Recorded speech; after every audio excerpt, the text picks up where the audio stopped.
Hi friends, it's Cecilia Jane, and today we're going to be going over my second sketchbook ever. I quickly wanted to apologize for not posting a video last Friday. I am trying to post every Friday, if not Saturday, but my life's just been kind of chaotic lately. I am in the process of looking for an apartment with my friends to move in, so we have just been searching and visiting places nonstop, so I haven't really had a lot of time. I've also been working on some commissions, so I have some extra moolah to move. I did start a pet portraits Instagram and Facebook as well if you're interested, and if you want a commission of your furry friend, there will be links in the description. From time to time in this video, I may be referencing the first ever sketchbook video that was created a few weeks ago, so check out that video, because like I said, I may be referencing it a little bit. But yeah, kind of with my first few sketchbooks, it's important to understand that they're overlapping. It's not like a definite 1, 2, 3, 4. I mean, it starts to get that way towards the end because the past probably 6 years or so I've been consistent in using one sketchbook, but before that I was kind of just doodling wherever. But yeah, so as I mentioned in the previous video, it does start to get super cringy as we work our way up these sketchbooks. So be prepared for that. I'm just warning you in advance. But yeah, let's just get started. I think I may have ripped a few pages out because it's super thin, so this is going to be somewhat of a shorter video. Alright, so skip the first 2 pages. And I know in my current sketchbooks I do skip around a lot, but I'm not sure if I did back then, so I'm not sure. Alright, so this was February 14, 2013. I was 12 years old. We have a nice little eye. I like how I really emphasize the eyelid, or the, what's that called, like your waterline? I remember I was smudging graphite a lot with my fingers at the time. Wow, this is really scary. Oh gosh. Some more eyes. I feel like beginning artists really like start to draw eyes. And honestly, that one's not too bad. We've got a face. As a beginning artist, the way I sketch was always like this. So as you can see, all of my lines are like super like not connected whatsoever. And if you are doing a graphite drawing like that, it's okay, but like you usually blend it out, and I didn't really that much, so I think I just used my finger at this point. Here we get into some paint. I believe this was acrylic paint, looks like it.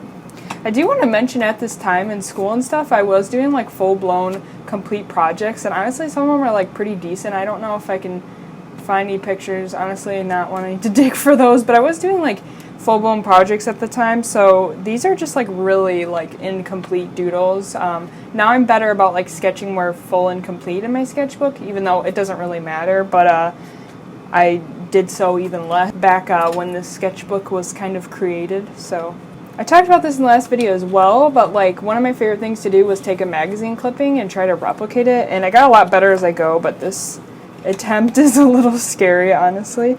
But yeah, if you're a beginning artist, I would highly recommend trying to just draw people from magazines or something, or people you know. It's a really good way to start to learn anatomy and everything. We have another face. I remember in class I would just draw like random faces all the time, and I wouldn't be looking at anything, so.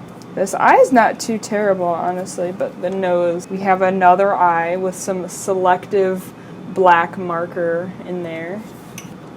Here we have an anime eye. Honestly, not too shabby, but could use some work. This looks like an eye that I was really gonna go in detail with, but just didn't. So, Adventure Time. So this was me like trying to draw myself in Adventure Time style, and at the time I had really short, like, or actually no, I think I had like longer lavender hair and was kind of a little like a scene girl or whatever. Adventure Time's still like my favorite thing ever. If you didn't know, the cat that's in all my videos, I'll put a little picture over here. Her name's Marceline, and she's actually named after Adventure Time. And I also have a kitty named Finn as well, who is obviously named after Adventure Time. So it is still one of my obsessions. I love Adventure Time.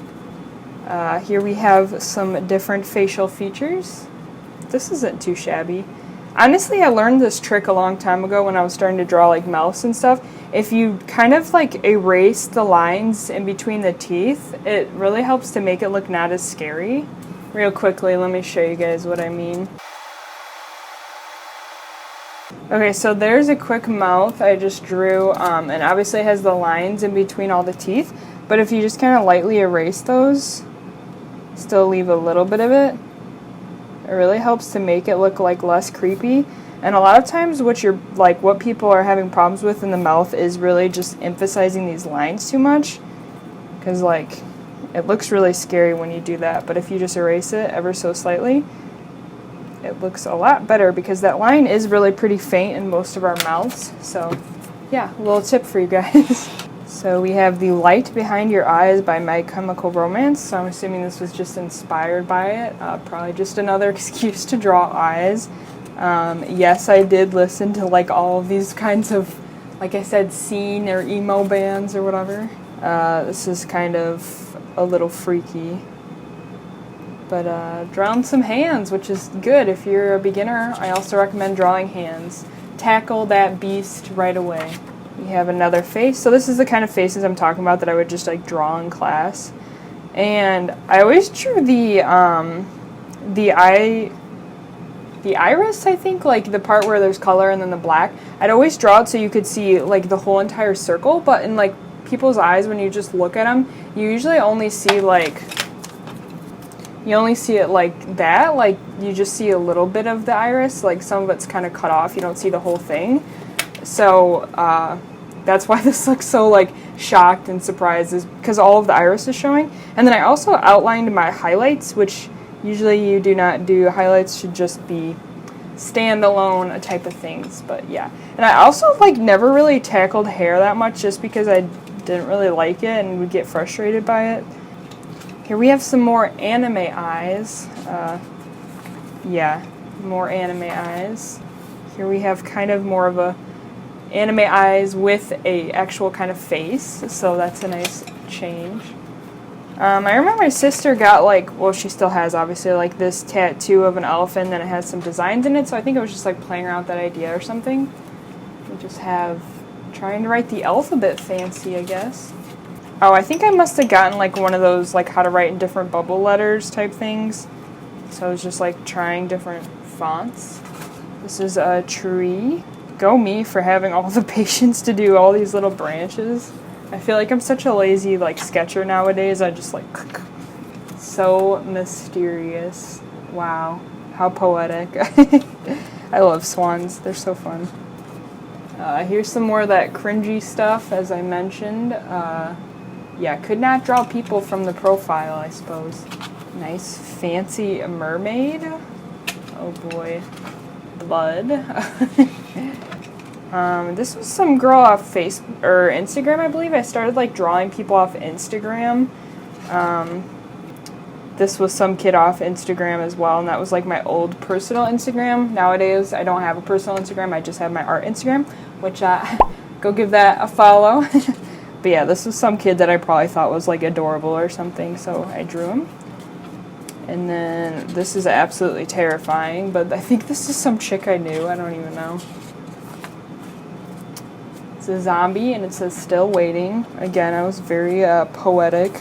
Good girl. Nah.